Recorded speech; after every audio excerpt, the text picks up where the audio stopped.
Sometimes, when Zhou Qing feels lonely, he goes for a stroll. Being out in nature calms him, helps him clear his mind and focus. Zhou Qing came to Germany 12 years ago. He's lived in Berlin for the past 8. I like nature, but I don't feel at home in one particular place. I have no special connection to a certain place on Earth. I've lived in Moscow, in the US, and in Beijing. Now I'm here in Germany. I live here and there. I think that stems from my time in jail. Since then, I have this sense of restlessness. In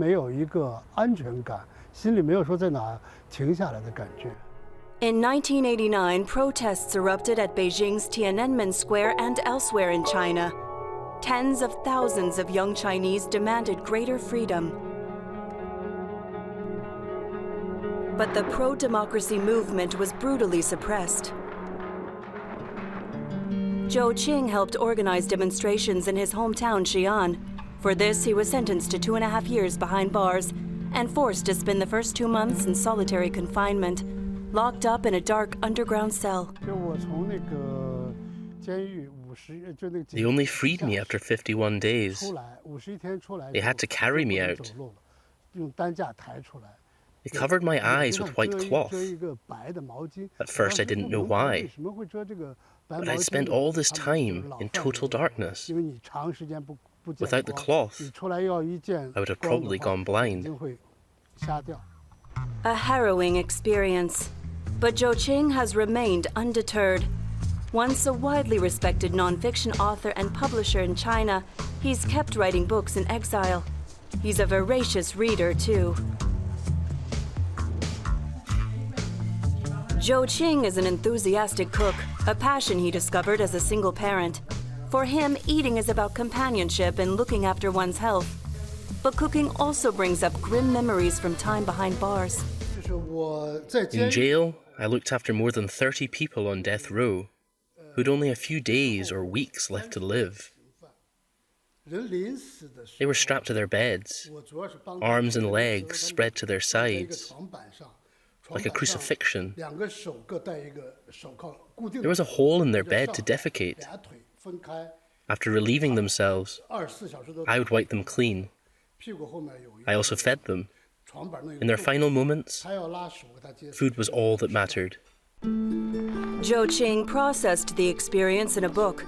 It tells the story of 15 different prisoners on death row and includes recipes for the last meal they ate before they were executed. A leading German literary magazine has published an excerpt of the book. His translator and good friend Susanne Becker will translate the book into German. Zhou Qing regularly covers highly sensitive topics that few in China would dare discuss. For research purposes, he sometimes returns to his homeland, though he's careful to stay off the radar, as Susanne Becker describes it.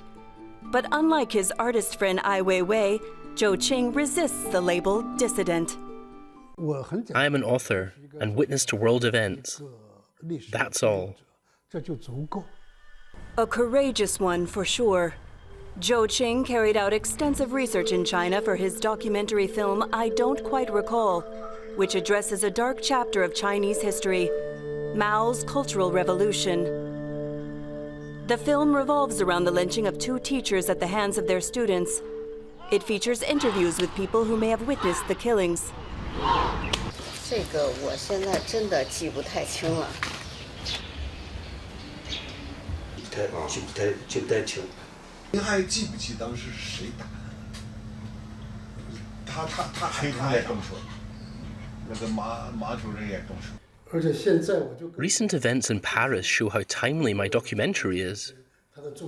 A teacher was killed, sparking global outrage. My film talks about how 2 Chinese teachers were beaten to death. But to this day, nobody knows who is responsible. Nobody talks about this event. Zhou Qing's 2004 investigative book about China's food industry became an international bestseller. He exposed a ruthless food mafia that stops at nothing to maximize its profits, including adding dangerous chemicals to food products. It was translated into several languages.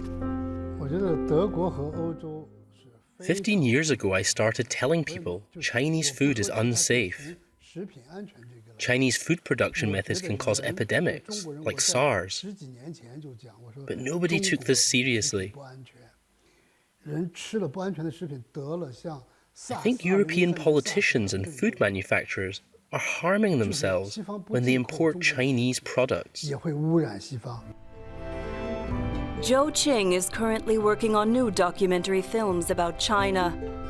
He's been barred from entering the country. But that won't deter him. He's not easily intimidated.